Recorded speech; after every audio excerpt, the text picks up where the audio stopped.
If you bet last week that the outcry against our local Heritage Academy High School couldn't get any worse, well, you lose.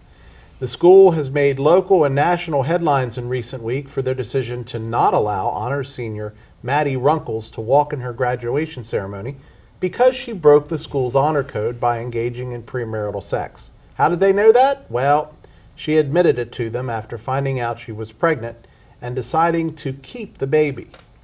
Well, the outcry went international in recent days as the story was picked up in Europe by BBC Broadcasting and the United Kingdom's Daily Mail newspaper. Here in the U.S., the story has been covered by media outlets from left to right and from print to television. Originally featured in the New York Times, the story has been picked up by NBC, Fox, Slate, The Today Show, The Washington Post, The Baltimore Sun, The Huffington Post, and yes, even Cosmopolitan. Ms. Runkles' supporters claim the school is sending the wrong message. Opponents say that the rules are the rules, and she knew them all along. Danielle, where are you on this issue? Okay.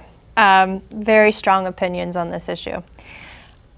I understand the honor code, if you will, or the letter that she had to, or the negotiation, or whatever it is that when you go to school there.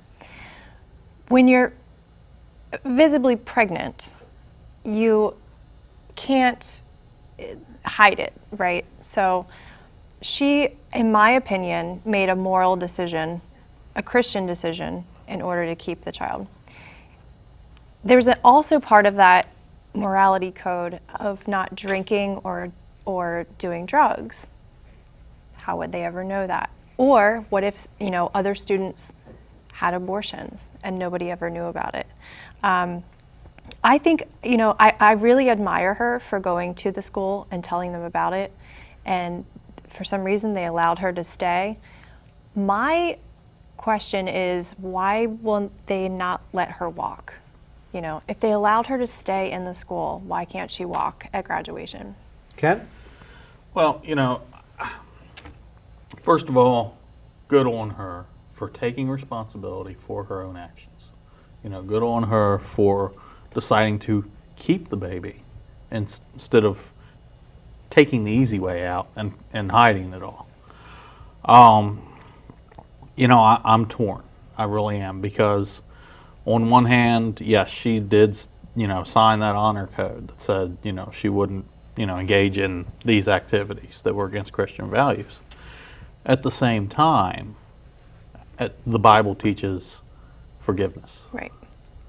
And I really think that honor code is more geared towards, hey, we want to make sure that, we don't have our students going out partying, drinking, and then that coming back and reflecting on the school.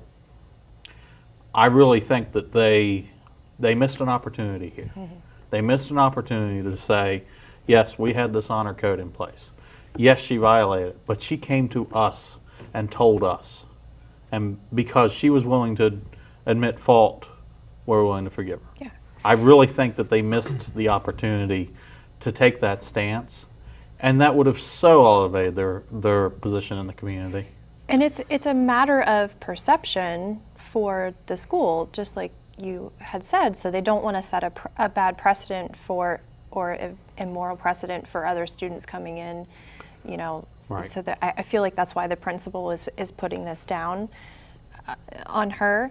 And the other interesting thing is her father was a board member. Was chairman of the board, as I understand it. Chairman? Yeah. And had to step down. And I actually kind of wonder if maybe that's why they're being so hard on her. Because they want to make sure that there weren't any accusations of favoritism. So I get the honor code. I don't, as a father, I hope that my kids live by a similar honor code. But the question becomes, how are we going to react as parents, as school as administrators, when the inevitable happens and your child screws up, just like we all do? The basis of Christianity, in my view, is the fact that we are all imperfect, not one of us. So it seems to me that on that basis, we should not expect perfection. We should set standards. We should try our best to adhere to those standards. And when the standards are broken, then we love and forgive and do all the other things that we're supposed to do as Christians. Just my opinion. Well, and speaking of perfection, she's a 4.0 GPA student, served on the student council. Sports. Yep, all of it. The whole, yeah. And she's that got it all. Wasn't taken into account in this So, decision. So one of the things, a couple things that I want to get into here as part of this segment. First of all, there's a petition. And as of an hour before this airing, there were somewhere around 22,000 signatures from all over the world on this. Now, remember, there's what, 145,000 people, or 140,000 in Washington County? This is more than Washington County, Right. but you know, this is the size of a large town in Washington County signed this petition. What are your thoughts on that? Should the administration respond to that? Is the administration creating more problems for themselves and, quite frankly, for the faith of Christianity? Because how many people are going to look at that and say, "Oh yeah, well these guys are wackos too. They may not go around with bombs strapped on them, but they're wackos." Yeah, I mean, I don't know about it, how it reflects on Christianity, but I can tell you it's probably reflecting pretty poorly on the school. But with that said, you know, is that actually going to hurt them?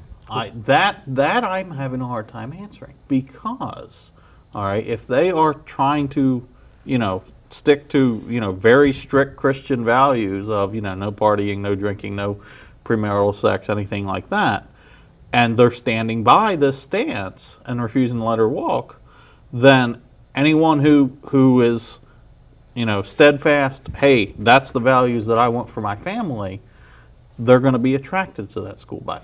But is that the minority or the majority of the population? Yeah, because I got to tell well, you, the overwhelming. There's 14 kids in her class. Right. I mean, well, so yeah, it's absolutely a minority of the population, but the question there then, you know, becomes, well, you know, does that really hurt them? I mean, I don't know how many students are enrolled in Heritage Academy, but it's not a very significant percentage of the. Some, right. It's, you know, most from students, kindergarten through 12th grade.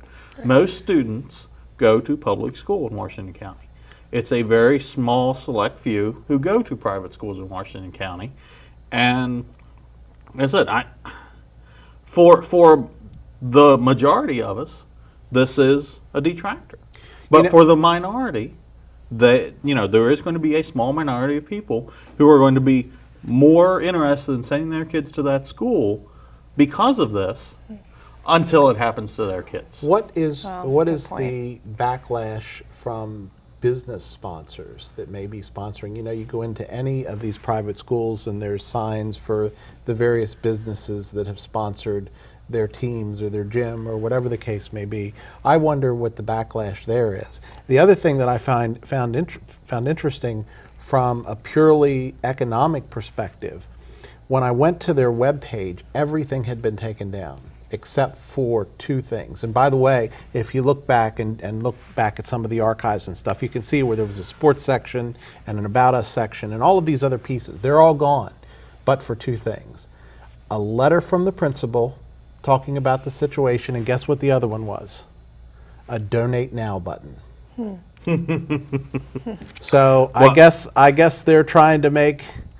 Well, I don't know. So Jim, you know, you're in the tech sector. Danielle, I don't think you are, right? So there is something called the /dot effect. All right, and what the /dot effect is when a site gets so popular in the news that its website just starts getting overwhelmed and all of its bandwidth gets consumed. So I suspect we may be seeing something similar here, that they might have had to take down everything because it was taking up so much bandwidth. I don't doubt that. Them money. But the reality is they left the Donate Now button up. Isn't that coincidental? They got to pay for all those hits. Isn't that coincidental? And my guess is they're still getting hits on the website. Right. I've been there probably half a dozen times just to see if anything's changed or anything. And also I couldn't find a Facebook page, which it appeared there was one at one point. That's interesting. Because that won't cost them anything to Right. keep it up and running. So I mean, there's a lot, and if you look at some of the public rating sites, like, the Googles and that type of thing, overwhelmingly in the last week, you look at, Negative. I think it was Google, out of 47, the majority of them were certainly negative against the school. I think it's sad. I think that my personal opinion is twofold. Number one, I would let her walk, because I don't think a single incident can wipe out 12 years of really hard work Right. towards her education. Number one.